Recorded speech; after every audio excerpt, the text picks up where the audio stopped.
There are stories we tell that are safe because they can be tied up with a ribbon. There's a clear beginning, a middle, and an end. And there are also stories that we tell that are terrifying because there's no resolve. The story is currently being written, and the narrator oftentimes feels exposed and vulnerable. It's easier to tell stories like the former and a lot harder to tell stories like the latter, but that doesn't make them any less important. I believe that Jodi Ettenberg is one of those courageous people who have chosen to make an impact by telling her story while it's currently unfolding, and I'm humbled that she decided to share it on the show today. Jodi Ettenberg is a Canadian ex-lawyer who later discovered her passion for food and travel. On her award-winning website, Legal Nomads, she's helped people all over the world to explore the world around them, not with fear and suspicion, but with an open-minded curiosity and compassion. Through the years, Jodi's writing has been featured and recognized by the world's top publications like the New York Times, BBC, National Geographic, The Guardian, CNN, and Bloomberg. Jodi is a big deal. It's now been a year since she made the transition from being a full-time lawyer to being a full-time traveler. And this year, because of a crazy unfortunate turn of events involving a spinal tap and a number of other things, Jodi is left wondering if she'll ever be able to live her life of travel and food again.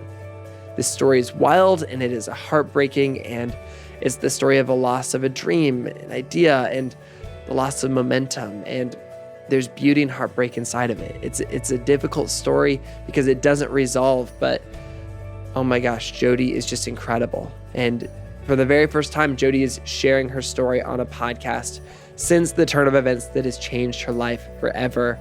And I'm so honored to be hosting her today.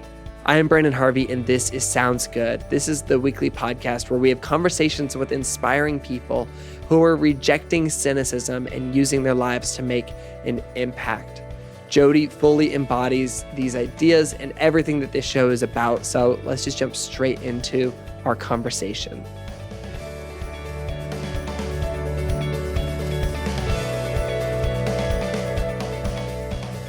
So I get pretty constructive criticism every once in a while, and it always hurts me to be like, oh my gosh, they're critiquing this thing that I made. They're critiquing this thing that really means a lot to me. And then I realize the worst thing would be somebody who hated something I created and then they just unfollowed, never said anything. At least this person who's kind of criticizing me, they're giving me the opportunity to grow and to learn.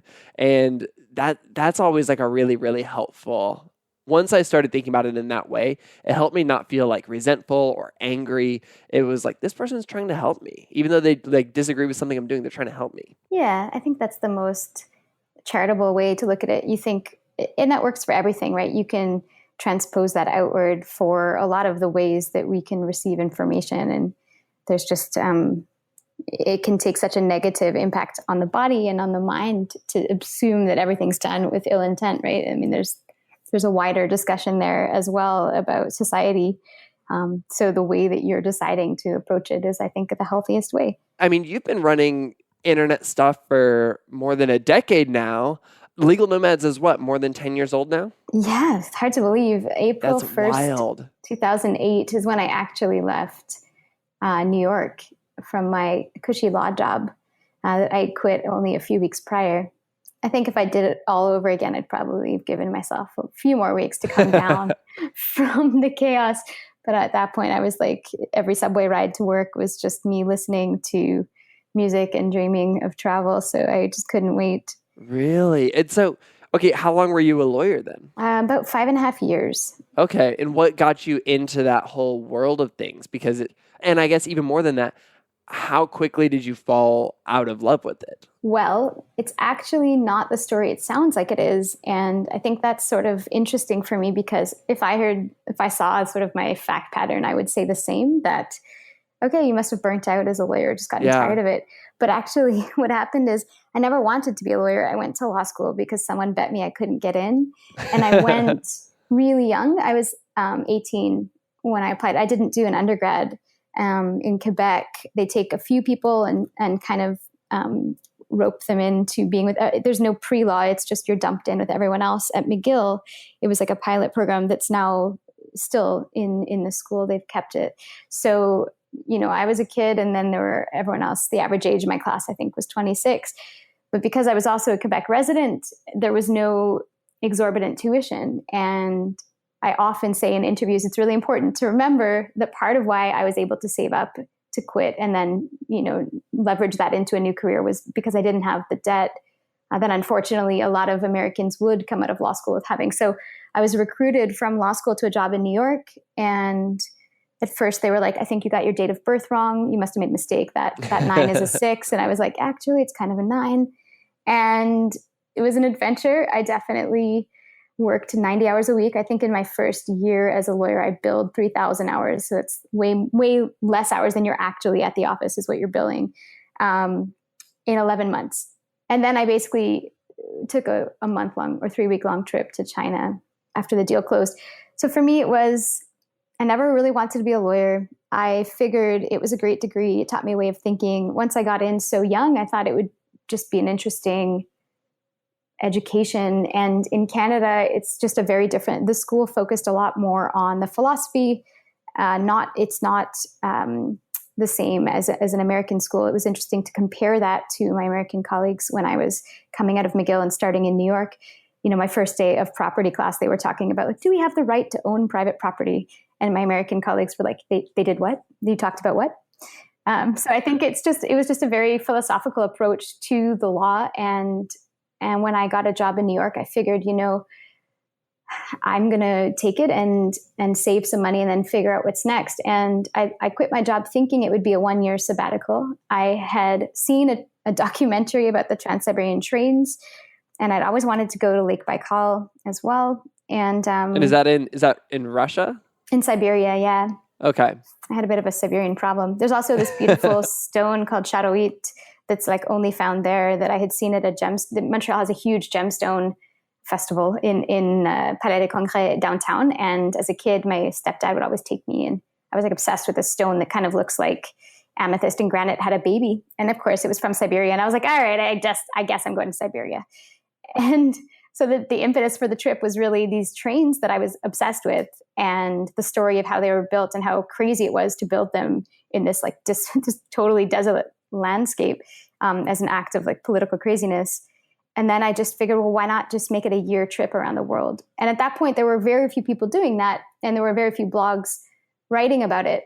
So I kind of scoured the ones that were out there, and I started my own site, mostly to keep my family updated. I really had to be like, hey, I'm still alive. Yeah. I'm not dead. Zero plans to make it a business. Did not travel with a laptop. Did not take copious notes. Wrote from internet cafes. Dang. Still had my BlackBerry because I planned to come back and be a lawyer again. And now is now. It's 10 years later. You just never came back. Yeah, what happened was partly that. So because I was a lawyer and the first few years I did M&A and securities work and corporate law in a big firm, and I switched to doing new media work and privacy stuff and endorsement guidelines and things that are relevant, to anyone online. In my second law firm job, I was like, I'm never taking any advertising or sponsored content on the site because I just negotiated a metric ton of ad contracts, and I'm over the entire thing. I'm just not doing it. And so I think when I started the site out too, it was just never even, I wasn't trying to make any money off of it. It was more, I had my savings. They were used way more slowly than I thought because I'd never been to Southeast Asia. So by the time I got there and discovered that street food was my spirit, everything, I was just so excited to find myself. As a kid, apparently, I told my parents I didn't want bread for breakfast, which, now as I'm diagnosed with celiac, maybe my body just knew, but I was just like, why aren't we having rice for breakfast? My mom's like, we just don't. We don't eat rice for breakfast, Jodi. And I got to Asia and I was like, I found where they eat rice for breakfast. I'm not coming home. So I basically started writing longer form for the family. At no point was there any consideration of more. And I got a request from CNN to travel, then CNN Go in Bangkok, if I would be interested in writing a few pieces for them. They found some of the stuff I had written. And that was in 2010. So it was already 2 years because my money went a lot further than I thought, my budget. And I was like, wait a minute, this thing can actually be a real thing. And it just sort of went from there. I wanted over the years to make it clear that as my readers grew, the first comment I got that wasn't my mother, I was very confused at how anyone would ever have come across. Apparently someone had posted my blog on Boots and All forums in 2008. And funny enough, the first few comments were other people who were travel bloggers who've become really, really good friends. It's really a delight to look back. There's something kind of magical about that era of like 2000, almost like around 2010, where it was, you really could meet a lot of people because all these internet communities were so small that it was the first opportunity to meet people who were similar to you, who didn't live in the same area as you. For sure. And Twitter as well. You know, it's, when I joined Twitter, I joined it in 2009 because a guy who I met on a volcano on my 30th birthday in Indonesia. I climb a mountain usually on my birthday every year. And that year I climbed 3 because I was turning 30 and I met him on one of them. He's become also a very good friend. He's like, you send these awesome links out. And when I was a lawyer, I would aggregate links of the day and send them out at the end of the day. And they were like mostly astronomy and science and technology. And I just, was trying to keep myself sane in a job that I wasn't thrilled to be in. And he was like, this is your links, but in real time, you should just join Twitter and share that stuff there. And it never occurred to me like, oh, I'm writing about travel. And so I should share only travel links. I'm a multifaceted person like everyone else. I'm going to share what's interesting.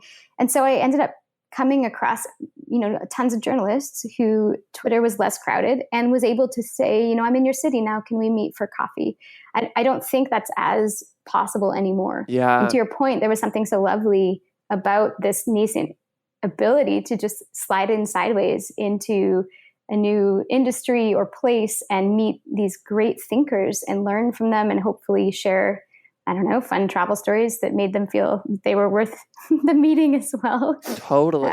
But it was wonderful. Wow. So you kind of take on this new life as somebody who is traveling full time and eating rice from the street full time. And you mentioned earlier that you're celiac. At what point did you know at the beginning of your travels, were you celiac or did that evolve? No, I was diagnosed quite some time ago. I joke before it was sexy to be gluten-free, but it's a joke, but it's not, because obviously there are a lot of people who had no idea that they were celiac and they were just eating stuff that was getting them sicker. Yeah. For me, I think there was a lot less information about it. I was diagnosed quite young. I was very much in denial about it and very much, I damaged my body by not taking it as seriously and was always independent and traveling alone. So I had no parents to be like, what are you doing to yourself? So it wasn't until I have a story on the site actually from Siberia, of course. I went to see a doctor there and I hired a guy to take me, and I was having these crazy issues on the trains, getting sicker. And she didn't know anything about my life other than I had a cough that wouldn't go away when I laid down. And she basically was a Tibetan doctor. And she said obviously through the translator, something's wrong with her stomach. And he said, yeah, she's not here for that. She's here for a cough. And she said, ask her what's wrong with her stomach. He said, is there something wrong with your stomach that you know but are not doing? And this was like I was at that point, I had come, through Russia and definitely not eating what I should be eating and suffering for it because there's a lot of wheat there. And I said, oh yeah, I have this disease, but I haven't really been getting as sick.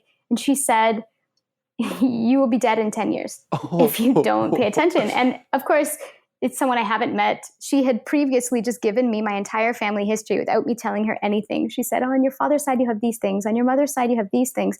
And she was dead on for all of it. Oh my gosh. And I was so freaked out that it just scared me straight, really, like in terms of the diet. I was like veering off course, and it put me right back on that straight line of, this is something I really need to stop messing around with. So through my foolishness, I'm sure I did considerable damage to my intestines, but that basically got me back where I needed to be. And since then, I've been not only extremely strict, but have tried to help other celiacs who feel like their life is kind of over in terms of travel understand that there's a way for them to do it I got into a Twitter spat with someone who was just like, you obviously don't take your disease very seriously if you travel.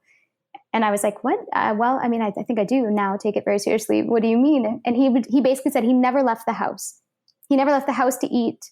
He only went out when he didn't have to eat. And he was like, the trace amounts of gluten that you can be exposed to in your lifetime can still aggregate and kill you. So he'd rather just eat at home. And I was like, with all due respect, this is after what has happened now has happened. And I know we'll get into that, I'm sure. And so I was like, with respect to my life now, I'm very grateful I led the life I led.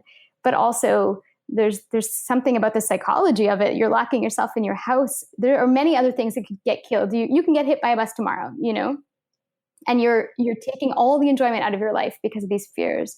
And so I really wanted to help celiacs feel like they were empowered to travel, having tools to do that. And so I built all these guides.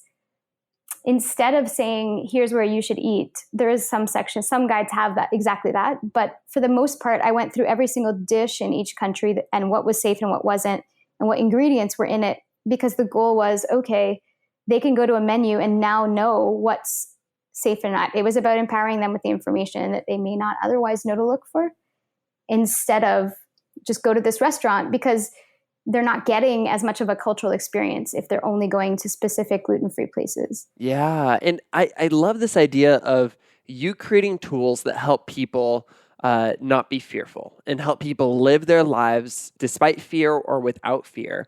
And I would imagine that, maybe one of the reasons that you started your blog was to remind people that, like, hey, you're safe, and, they don't need to be fearful for you.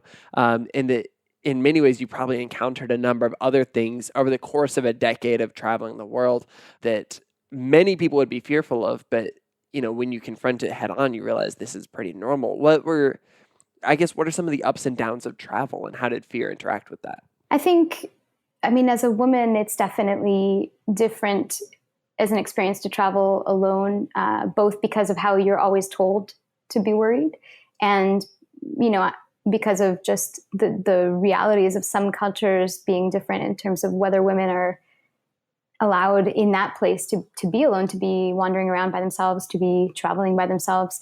For the most part, I think, I try very hard to tell people that I was terrified too. It would be absolutely reckless of me to pretend like I wasn't, because everyone is and should be. This whole Superman idea, I know there's a whole culture of vulnerability now, thanks to great work from people like Brené Brown and Amber Ray, but I think there's still a lot of Superman syndrome online. And I always say it's really important to people when I do workshops about writing or how they want to perceive their own brands in retrospect online.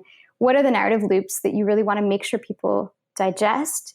Because it's important for you to feel comfortable that who you are as a person and who you're showing yourself to be online isn't a big gap. Like, that's the fastest way for you to become unhappy with the work that you do. So for me, I talk about how I was really anxious before I left New York, and I would be up all night freaking out about how I would figure out where to stay and what to do, and I didn't have plans. And I was anxious about the food as well and how to be safe about it. And I think, there are some things that are quirks. Like, I wrote about learning how to sail because I almost drowned as a kid, and that was something that was hugely fearful for me. But through our own fears, I think there's such a wonderful opportunity to help people manage theirs. And even if the fact pattern isn't the same, it's easy to look at someone else struggling through something that's really nebulous and say, okay, like, I'm not alone in this process, because it's really a process, right? Even when it's travel or whatnot, it's still a process. So there's this idea that you quit your job and you start to travel, and then everything else is ponies and rainbows. And ultimately, like, you're still human. If you haven't dealt with your shit, you're still going to have to deal with it, even though you're traveling. It's going to follow you everywhere, and then it's going to follow you home. And there's this misnomer in the way people talk about travel overall and digital nomadism, I think, because I still think there's a really deep personal obligation to try and be of service in whatever way you can. And the easiest way to do that is through the prism of your own experiences, right? So through the fear, through the anxiety, through you, Branden, wanting to share this beautiful concept of, positivity through adversity. Those are the ways you affect change. And being honest is I think, or as honest as you're comfortable being without being fully ashamed about it is probably the nuance to hit. It is really nuanced, but what's kind of that line for you between, sharing and being vulnerable and oversharing and maybe revealing things before they need to be public? Is that a thing that you've kind of processed through? Yeah, definitely. Because some of the things I've written about are quite personal. It's interesting too, because it really depends on what personal means to you and what are the things that are your kind of the boogeyman that keeps you up at night. For some people, it's something very different.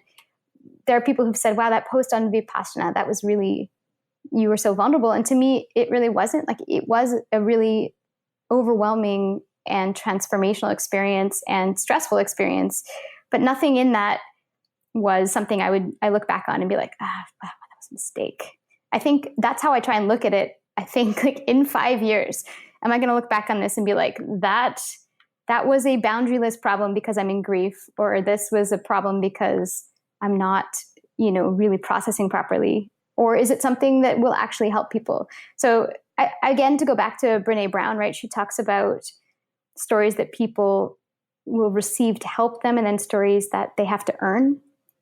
And that's the dichotomy, I think, that's important for everyone to figure out for themselves, because that's deeply personal. Like, some people write about their dating life. For me, I never have. And it's really not something I'm comfortable sharing, not because it puts me in a bad place per se, but because it's just it's not something that'll push my work forward. It's not why I do what I do. So that's been kept off the site. And I'm sure people are curious, like the Google autocomplete, when I was at a conference in like 2000, I don't remember what year it was, but someone's like, do you know the Google autocomplete for your name is Jodi Ettenberg boyfriend followed by Jodi Ettenberg age? And I was like, what? So people were curious, but that's not I want to look at mine right now. I'm not going to, but I'll look at it later. There was an amazing site, I don't know if it's still around, called Google Poetics. It was the most existential, heartbreaking poetry built solely through autocomplete, like actual autocompletes, not algorithms. And it was just like, it was perfect. It was one of my favorites.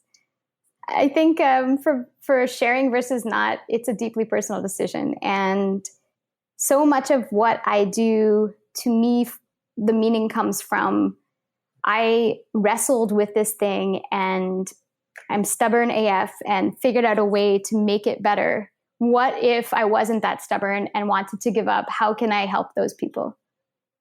And that's probably what drives me. It's not about feeling significant. It's not about the validation of it. It's just about, why go through this and have the ability to write if not to help other people who are going through it? 100%. I mean, I had a friend challenge me with that recently, talking about this idea of, if you're sharing something online and it doesn't have a person in mind when you write it, then what's the point? And I like that idea of kind of thinking about the things that I share online, whether it's a tweet or an Instagram caption or a blog, whatever it is, thinking about, okay, how can I imagine just one individual person who this could impact, who this could help? And when you write it like that, first of all, it makes the writing process so much easier. But second of all, it changes the way that you leave out things that would be kind of more egotistical or would be more, just for myself. And you include more things that help people feel less alone and help people feel more courageous or brave or empowered. And I don't know, it changes the way that I've written about things. And I don't know, it's been really helpful for me. I think that's an interesting way to look at it. I mean, there's something valuable in something that would interest you that may not interest someone else that you know of, right? As well. Yeah. When you share online, if you find value in it, authentically find value in it, and you share it, even if there's not someone that you've built sort of a case study for, I think it's still worth doing, because there may be someone out there that you're bringing in who you wouldn't have thought of in the past. But yeah, I do think that the way you've structured it then sort of filters out the stuff that would just kind of be gratuitous in the end. I wanted to take a quick break from this conversation to tell you about the sponsor of this week's episode of Sounds Good, Hover. So I've been using Hover domains to host BrandenHarvey.com and goodgoodgood.co and a bunch of other domains for the longest time. Their platform is simple to use, they're a trusted brand when it comes to my privacy, and they offer hundreds of extensions to choose from. I want you to put your passion online in the same way that I have with Hover. You can go to hover.com/soundsgood for 10% off your first purchase. Also, for aspiring or serial entrepreneurs, we've got info on a really great conference to attend. The event is Fireside Conference, and Hover is a proud sponsor. It's an off-the-grid, invite-only event taking place a few hundred clicks north of Toronto the weekend after Labor Day. It feels really cool to say clicks. Oh my gosh, I love that. The conference is packed with VCs, startups, tech enthusiasts, and more. Check them out at firesideconf.com. It's firesideconf with like C-O-N-F. And you can get your website launched with Hover and be prepared to pitch your awesome business at Fireside Conference this year. Okay, now back to the rest of our conversation.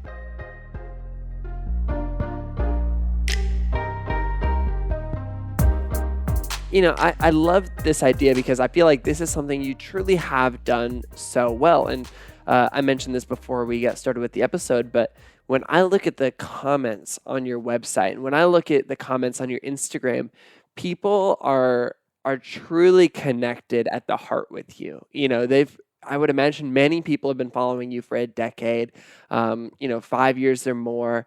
Many people may have just encountered your work, but you share so authentically with the work that you do that I think that they just instantly felt that connection. And most notably, you have a recent story about a spinal tap that you had.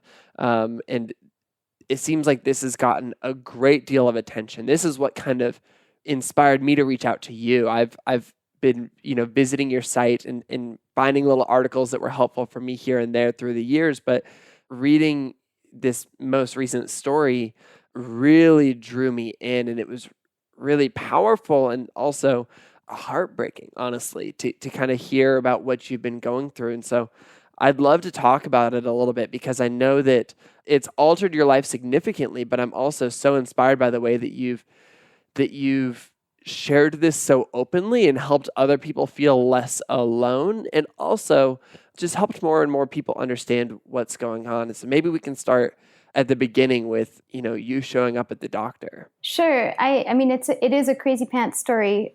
And the times I've had to explain it, like the TLDR version is still crazy pants. There's just no way around it. In how I joke, it's not a joke, but I say that it's almost biblical in its intensity because it's just like everything is so extreme. Yeah. And I suppose I've never lived my life in non-extreme ways. I shouldn't be so shocked. My best friend was like, for 1 second, Jodi, I just would love you to be boring.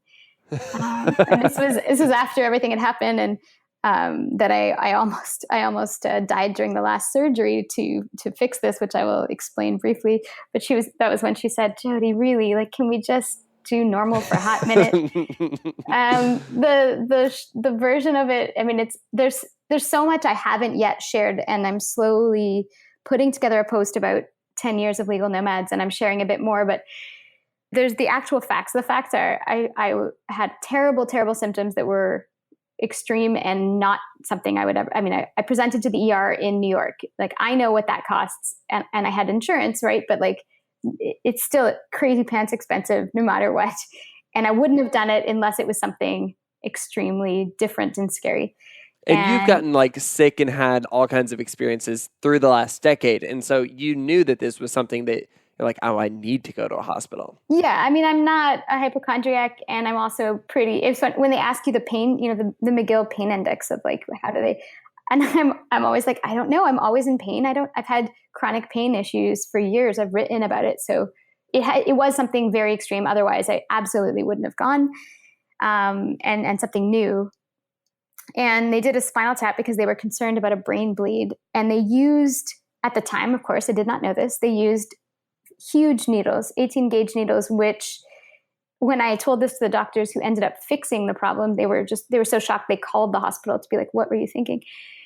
Apparently for people my size, and I am like 100 pounds soaking wet, you should use much smaller needles because you run the risk of a cerebrospinal fluid leak, which is basically the sheath that covers your spinal cord is called the dura. It's like a thick membrane. It's a dense membrane. And when you have a leak in it, it's a very difficult thing to fix. And the way to fix it is pretty Victorian. They basically inject your own blood into the epidural space around it, and they think it stimulates like all the white blood cells to come and fix that area up, but they're not positive. That's like it's the doctors that I went to see and eventually that fixed this were like, we know that there's a lot of unknown in this situation, and they are the best in the world for blood patching. So I went to the ER, I presented there, and when I got back to the apartment and I was cat sitting for a friend in New York City at the time, the place had been robbed while I was at the ER. What? Oh my gosh. So I came back and a friend had come with me, and I was in incredible pain because the spinal tap was really painful. The local anesthetic did not work, and multiple tries to get to the spinal fluid. And so I came home, and then we had to call the cops. And are you like walking around at this point? Are you in a wheelchair? What's kind of that situation? I was lying on the couch, but of course with the adrenaline hit that came in, I don't remember. My friend said, I didn't do anything crazy like run around, but I did have to talk to the police and fill out the police report, which was excruciating that evening. And of course I felt tremendously guilty. My friends had trusted me to look at their place like after their cat, and I go to the ER, and it's not like I didn't lock the door. He had come through the fire escape through the window in the back, which the detectives had, when they came over, had then said like the security in that building generally was really terrible, and they weren't surprised. He'd been probably scouting the building. However, there is a very crazy gift in this part of the story, which is that we have a screenshot from the guy who came in because my friends had a nanny cam. He came in through their kids' room, and he's wearing a face mask, a ski mask, and gloves, and he has a white cloth in his hand. And it matches home invasion rapes from Brooklyn, like the description exactly. And we don't know, right? No one knows exactly what the police did say. Why did he take so little? Like he basically used my own day bag to take all my stuff and some of their stuff and leave. And he was like, the police said they left all this stuff. Like, I don't understand. And I was like, I don't know. And then my friends and I looked at that screenshot and went, oh, that guy was not here to rob the place. And number one, every woman's worst nightmare, but also let's just put a pin in this for a hot second and discuss how I traveled the world for 10 years by myself with no issues. And this happened in New York City.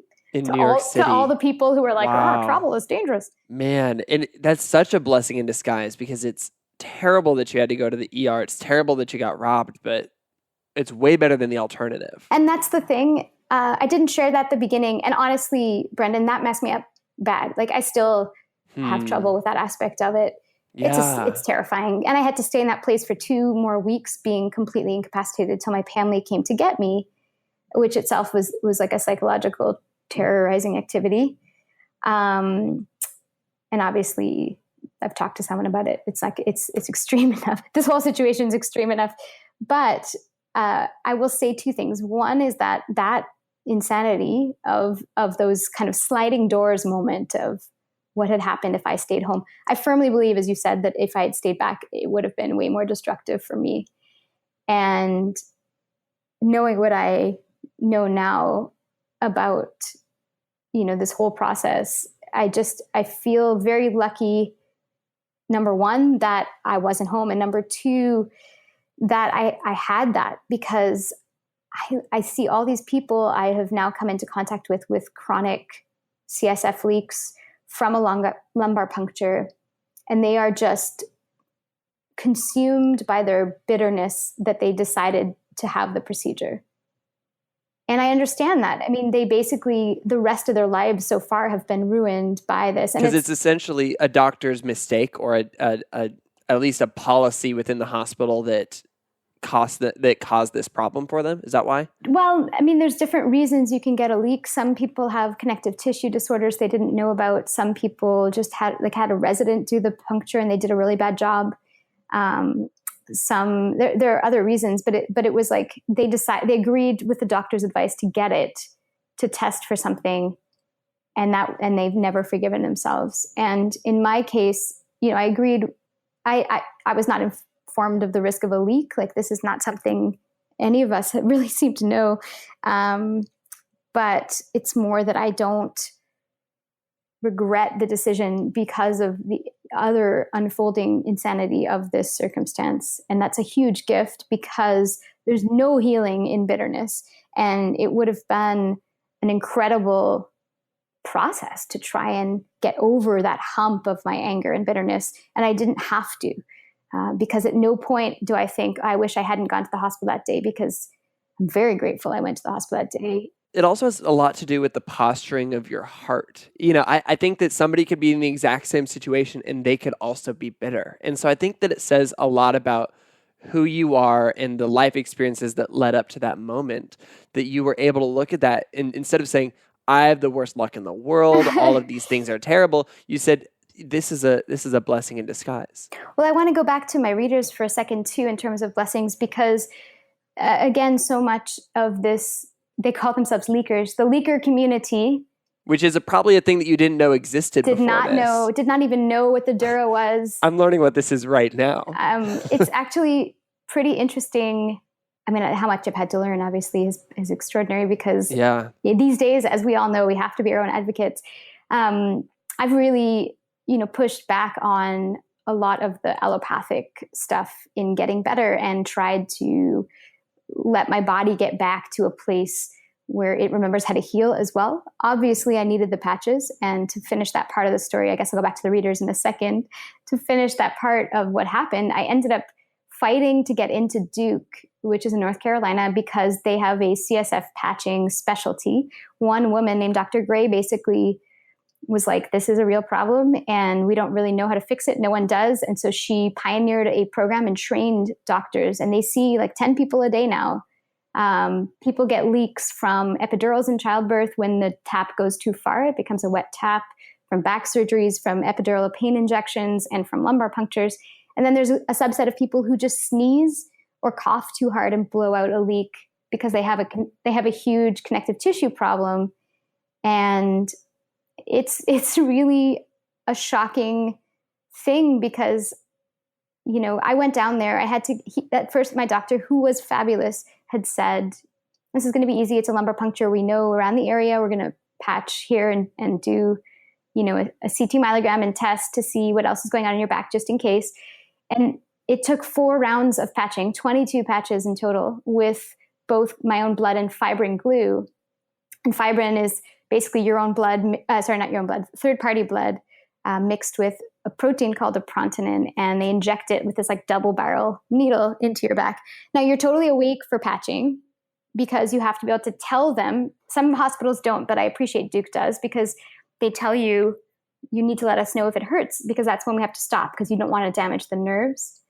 And so you're basically under conscious sedation in it. And the team was just stupendous. And I'm so grateful that I went there instead of trying to pursue it anywhere else. Because when I went to the hospital in Montreal, where my family is, they were like, it's impossible, you're leaking, you just have a migraine. And I was like, it goes away the second I lay down. And they were like, no, you're maybe you need some, they were like referring me to some clinic on mindfulness and psychology. I was like, listen, I didn't have this issue until I got a huge needle shoved into my spinal cord. But that is the case. And that is the problem with this issue, which is that most people get, I think on average, it's several years to get diagnosed, because they're basically told, oh no, it's impossible that you have this thing. And I'm grateful that through my website, I had someone who connected me with his girlfriend who had a CSF leak, who put me in this Facebook group. And that's what got me down to fighting my way into Duke for treatment. And it's so cool that you have a big platform where you can share this story, as you're just sharing some of the details of leaking within this grander story.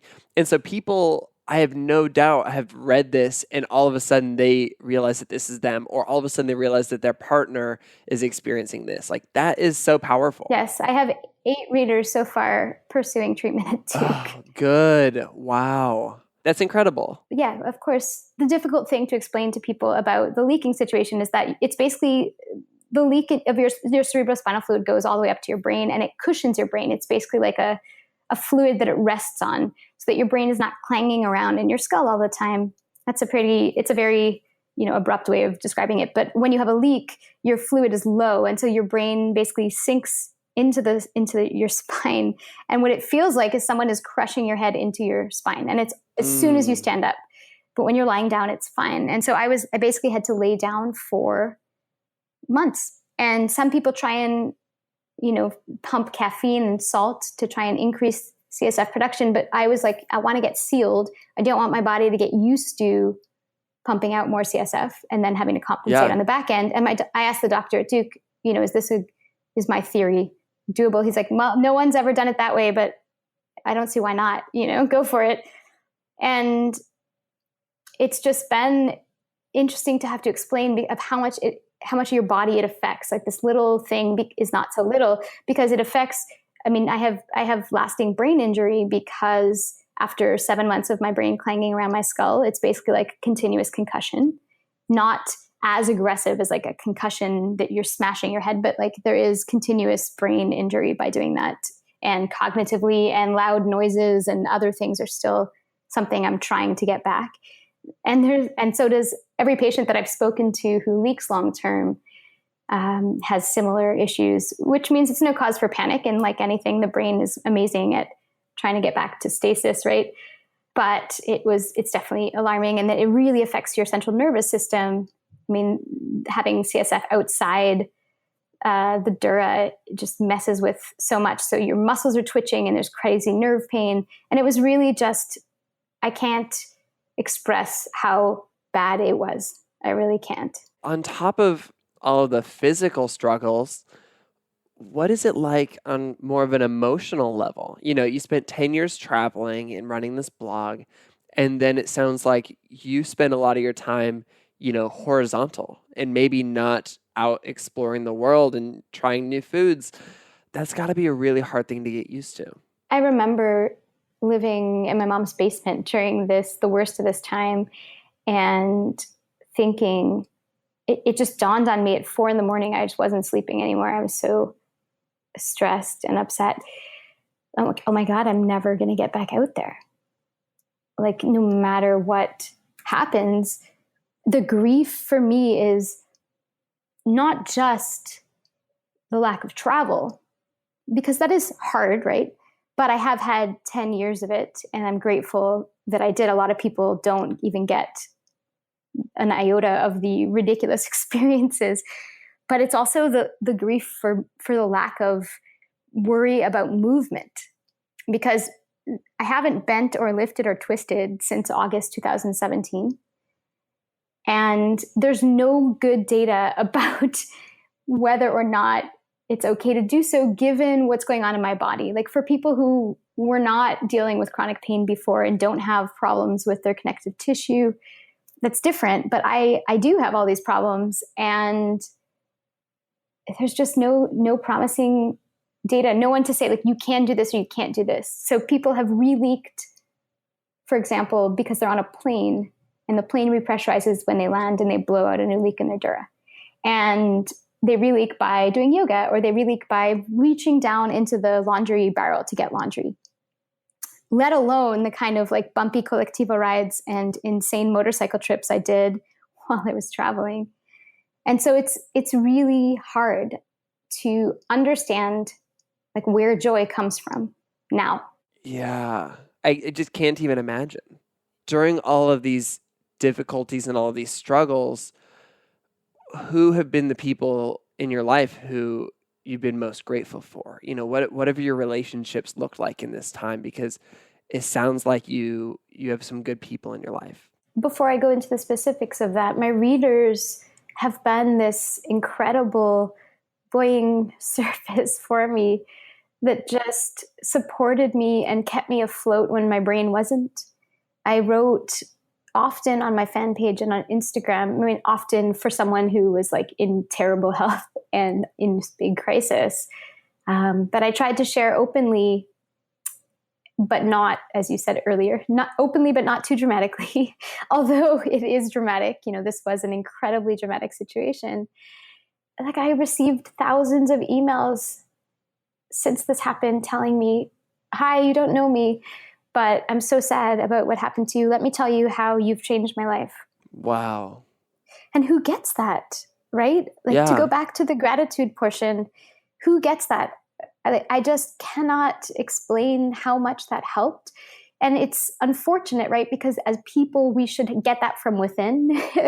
We shouldn't need an external source of it. But like, I had nothing. I was bereft of any spirit to keep looking ahead in the fall. Like, before I went for patching, I really just felt, I don't want to wake up the next day. And I can't face a life of lying in bed forever.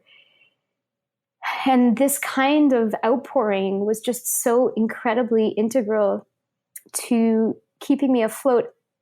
Part of that was my friends and family. My parents, I have 4 of them. They all went over. To me, they say, well, we're just parents. This is what you do if you're parents. I was like, this is what you do if you're good parents. I mean, my mom and my stepdad drove me down to Duke, and they've tried to accommodate everything that I would need to get better. And I really appreciate it. My best friend happened to be in Virginia when I was going down to Duke, and my parents had to leave because my grandfather was quite old as well, and they had to get back. And she took over for what was supposed to be 1 patch and ended up being 3 more patches. It was actually quite funny, as someone who interviews people who are kind of unconventional. Duke, it's North Carolina. There's probably not a huge hotbed of digital nomads there. They were like, how are you still here? Like, where are you living? And I was like, oh, I rented an Airbnb and Shannon is helping take care of me. And she was, she's vegetarian. She cooked meat for me because I needed it before patching. She's an amazing friend. And they were just like, why is she still here? Doesn't she have a job? I said, yeah, well, we both work online. We can work wherever. And they were just like, are you guys together? I said, no, neither of us are. No, we're both straight, but we are best friends. And she they just could not understand what the deal was. She was amazing. My friends started a GoFundMe. My travel community friends started a GoFundMe against my extreme protest. You resisted it, didn't you? So resistant. And I'm so grateful for it, because to pay for the rents down in, during treatment, to handle, the fees, the amount this costs is astounding to have gotten me better. And even the doctor that I have at Duke, we still text now once a month for me to update him on how I'm doing. During the last patch, as I said at the beginning of this podcast, or near the beginning, I almost died because I had a reaction to the fibrin glue that they use. And they pre-medicated me with antihistamines, but it didn't do anything. And 3/4 of the way through the patch, I realized, my throat was starting to close and I was feeling really off and I couldn't see very well. I looked up and my arms were just fuchsia and welts all over them. And I was like, I think something's wrong.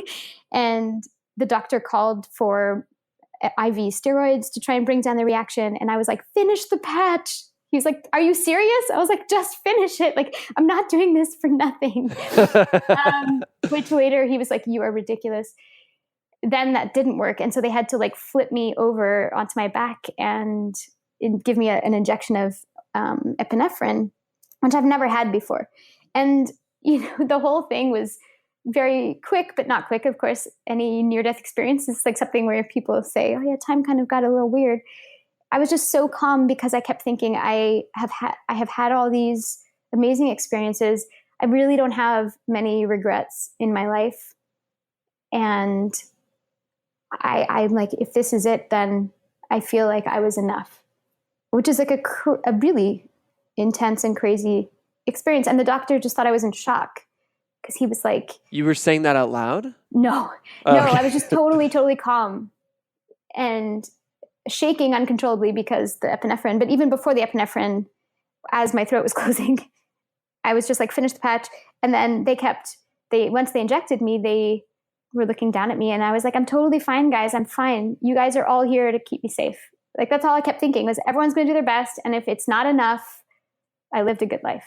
It's this release almost where it's kind of like your hands are in the air. You're like, I trust you. I'm giving it to you. And there's nothing else I can do. Right. And when we read or talk about, surrender in terms of life, right? Giving into whatever happens and not resisting, there's just so much stubbornness and stress in that resistance to what is coming your way. And we all do it. I mean, it's how we live, a lot of us. And to, in that moment, just really let everything go is probably what kept me alive. Where do you think that comes from for you? Well, I have written extensively about how anxious I always was. And I think it just came from the intensity of that experience. It hasn't gone away.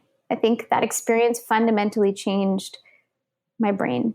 Not just the experience, but after patching, I went back to we had an extraordinarily crazy drive from North Carolina down to Florida, where I was like, I'm not going back to Montreal in the winter. I definitely won't get better there.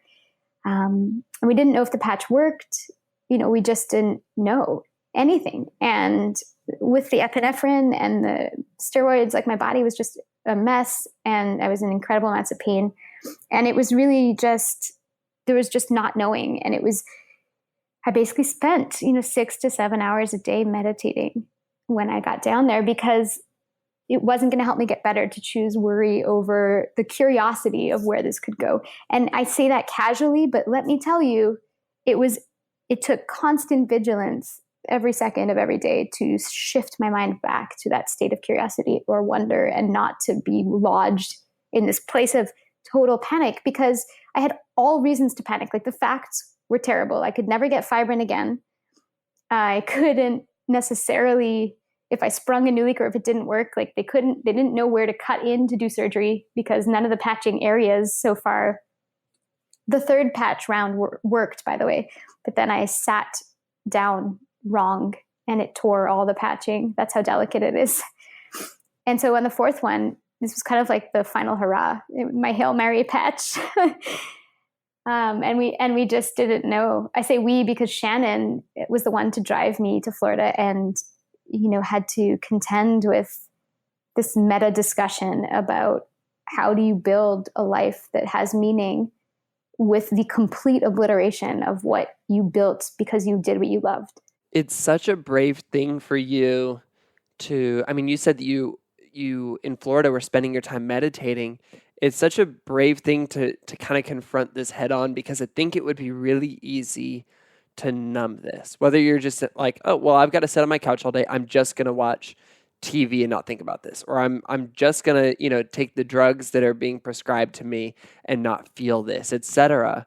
And it sounds like you're forcing yourself to think about this and process this, but at the same time, maintain a sense of hope, a sense of curiosity, a sense of future. And that's not an easy thing. That's a very courageous thing to do. Thank you. It's really difficult, right? Especially, I joke that I'm an anxious person, and this would in the more curious and creative depths of my Jodi brain, could I have built this exact situation of total trauma for me, where I can't travel, I can't move. At the moment, I can't eat anything that I love, because after I went into anaphylaxis, it seems to have triggered a sort of continuous allergic response to food. So, I used fish sauce for every meal, and now I can't have it. And they're like, you probably will never have that again. Everything that I truly loved is sort of gone in that sense. It strips away the kind of created control that we think we have. And in the end, we don't, because everything is real chaos out there. You're doing we're all doing our best to try and give order to it, but there's no knowledge of what's next. And that is just so obvious for me, because everything is so extreme in the fact pattern of the situation, that it was just like the alternative to what I've chosen to do is to basically continuously torture myself. And that wasn't going to help me get better. And so it took a disciplined choice. And I say that acknowledging it was probably one of the hardest things I've had to do, just to truly stay vigilant. And every single time my mind drifted back to this panic, to move it back to a place of possibility. And it's not something that came natural to me. And it still is sometimes something that doesn't come natural to me. But there really is this sense of connected wonder to this journey, because when I look ahead, like I don't know what the next thing will be. I'm grateful I can still write. I'm grateful I have this incredible community of people who respect my work and are cheering for me. And hopefully I can help them in how I write. And same for people like you who are welcoming me into your community. If I can, make someone feel more understood in their trauma and grief, then wonderful. But I really don't know what's next. I don't know what my body would be capable of. We didn't know if I'd be walking again. And it's been almost 6 months since the last patch. And I walked 6 kilometers a day this week. What? That's beautiful. That's incredible. It's astounding. And, I think a lot of that is back to getting my body back to a place where it remembers how to heal.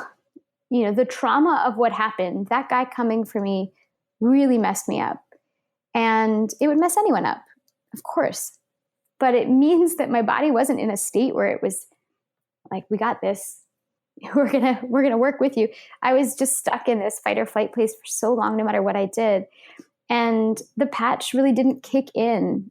Within the first week or two, they say, either if it works or it doesn't, sometimes within 24 hours.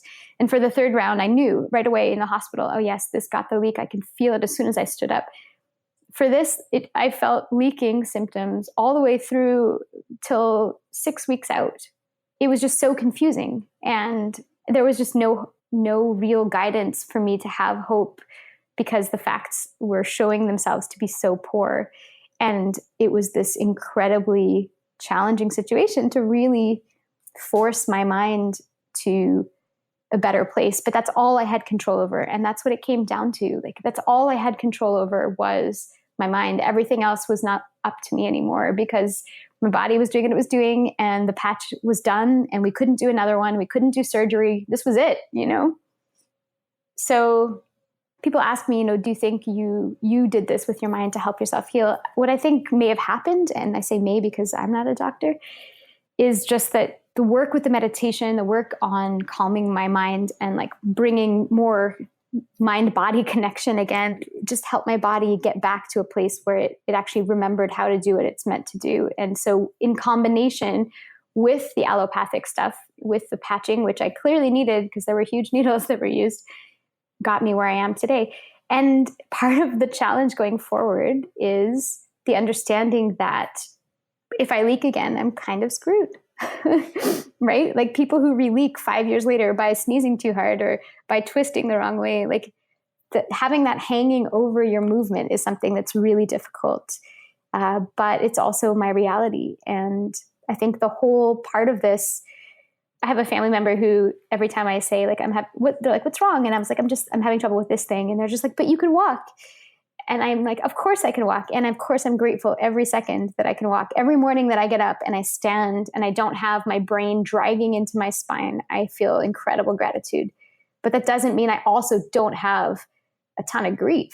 When I emailed you and I asked you to be on this podcast, you said something to me that has really stuck with me. You said, hey, if you're okay with some really messy imperfection, I'm in. If not, maybe it's not a good fit.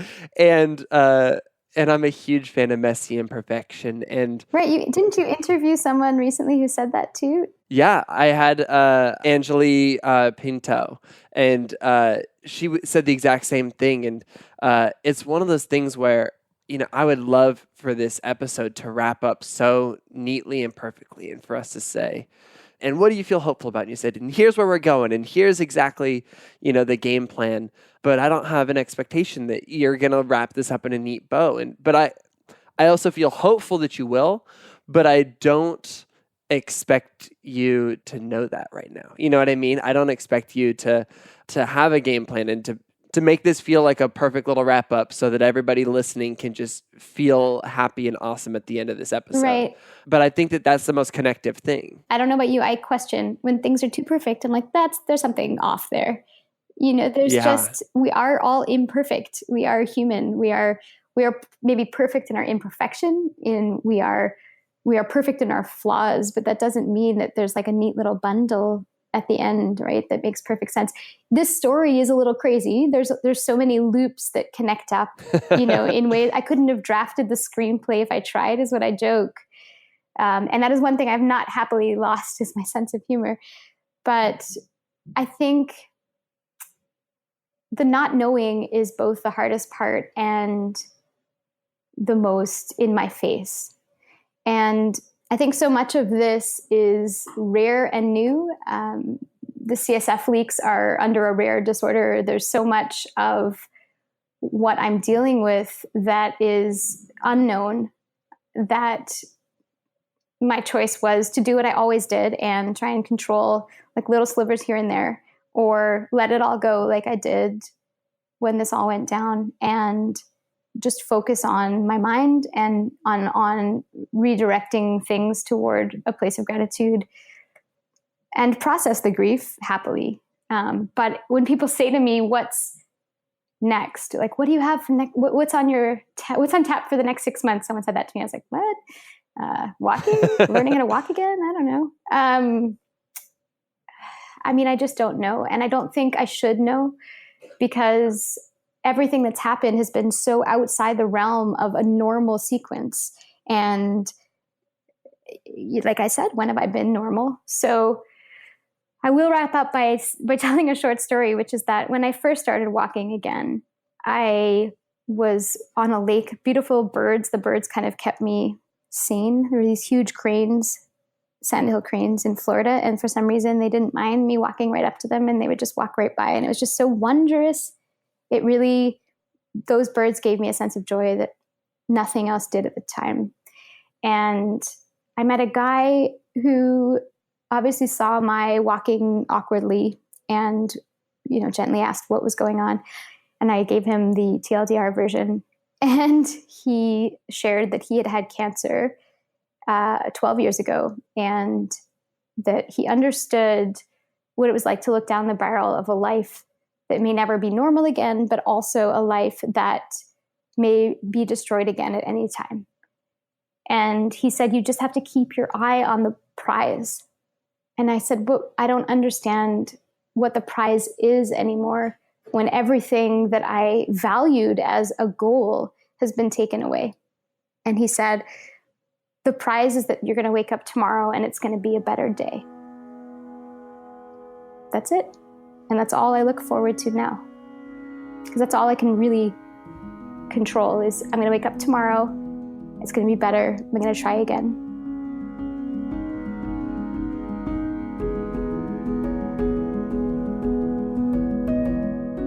Wow. I'm not really sure that there's a way to follow up with meaningful wrap-up words after a conversation like that. I'm kind of at a loss for words. Jodi's story is raw, and it's vulnerable, and it speaks for itself, and it stands alone. And I'm so grateful for the way that she's made her story available to so many, even while it's left without resolve, and even while she's still trying to fully understand it and grapple with it. Her story is happening right now, and it takes a lot of courage to be transparent about pain while it's happening. I'm really struck by the way that Jodi lives into this truth that through our fears is an opportunity, a beautiful opportunity to help others overcome their fears. With that said, you should absolutely be following Jodi on social media. She is incredible. You can find her on Instagram and Twitter and Facebook at Legal Nomads. And if you're not already following along with her traveling and food blog, head over to legalnomads.com where you can dive deeper into her passion and journey. It's honestly a blog that I've been visiting for years, and there's so much good stuff there if you are like me and you love traveling. And if you're hearing this episode and you want to support Jodi in this moment, you can search for her name on GoFundMe and support the GoFundMe that her friend started for her. You can also check out Jodi's online shop and purchase one of her beautiful hand-drawn food maps as a way of supporting her. She did not ask me to do this or say this, but I just know that as a community, we are all looking for ways to help, and Jodi's story is so beautiful and moving. If you're new to Sounds Good, we would love for you to stick around. If you connected with this episode, you'd also love our conversations with Ashley Lemieux and Tiffany Mitchell, both of whom dive into their stories with the same vulnerability and depth that Jodi does, and they inspire me so much. You'll love their episodes. You can find both of these episodes and more than 100 other episodes of Sounds Good by searching for Sounds Good wherever you listen to podcasts. This podcast is created by me, Branden Harvey, as a part of Good, Good, Good, a community that believes in the power of celebrating good news and becoming good news. Chad Michael Snavely and the team at CM Studio edit and mix the show, and Christy Karen Brock offers production support. You can get lots of hopeful stories on social media by following us everywhere at GoodGoodGoodCO. In case you missed year one of our quarterly good newspaper, we have actually made a little bundle for you to get issues 1, 2, 3, and 4 delivered straight in the mail, straight to you, because, oh my goodness, they are delightful. It's $20 for the bundle, and there are so many hopeful stories inside that we hope will leave you feeling less overwhelmed and more capable with taking on the world. Check it out and see what else we do at Good Good Good by visiting goodgoodgood.co. And on that note, that is a wrap for this week's episode. Go out and remember that the choice exists every second of every day to choose hope instead of the fear of whatever is unraveling in your story. Sound good?